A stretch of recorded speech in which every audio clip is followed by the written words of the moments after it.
بسم اللہ الرحمن الرحیم۔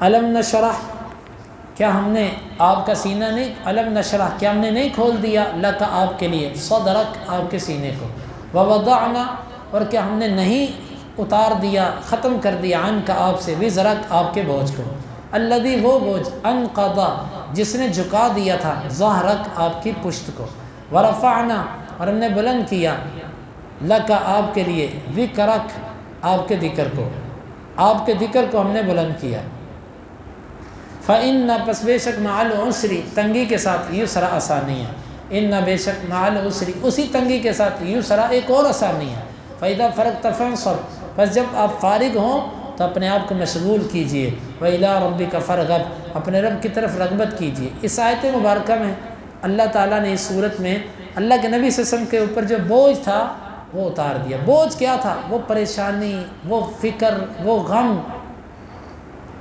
اور وہ ڈر اور وہ خوف، اللہ نے وہ سارا اتار دیا، سینہ کھول دیا۔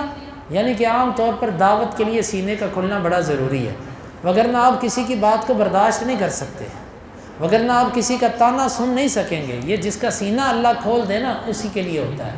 اللہ ہمارے سینوں کو بھی کھول دے۔ اللہ تعالیٰ نے اپنے نبی کا سینہ کھول دیا تھا کہ بڑی بڑی مشکلات اس دعوت کے میدان میں ان کو اٹھانا آپ کے لیے آسان ہو گیا تھا، اور آپ کے ذکر کو ہم نے بلند کیا۔ ذکر کا بلند ہونا یعنی ہر جگہ جہاں اللہ کا نام وہاں پر اللہ کے نبی صلی اللہ علیہ وسلم کا نام، کلمے کے اندر بھی یہ چیز داخل ہو گئی، اور اللہ نے تنگی کے ساتھ آسانی رکھی ہے۔ پھر اسی تنگی کے ساتھ ایک اور آسانی ہے، یعنی ایک تنگی آتی ہے اور دو آسانیاں۔ کیسے؟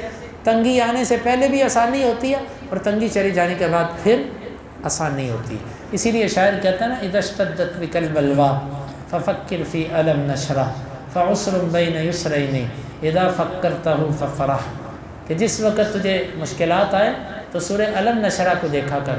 تو پھر اللہ نے اس میں بتایا کہ ایک تنگی کے ساتھ دو خوشیاں ہیں، تو جب یہ تو سوچے گا تو خوش ہو جائے گا۔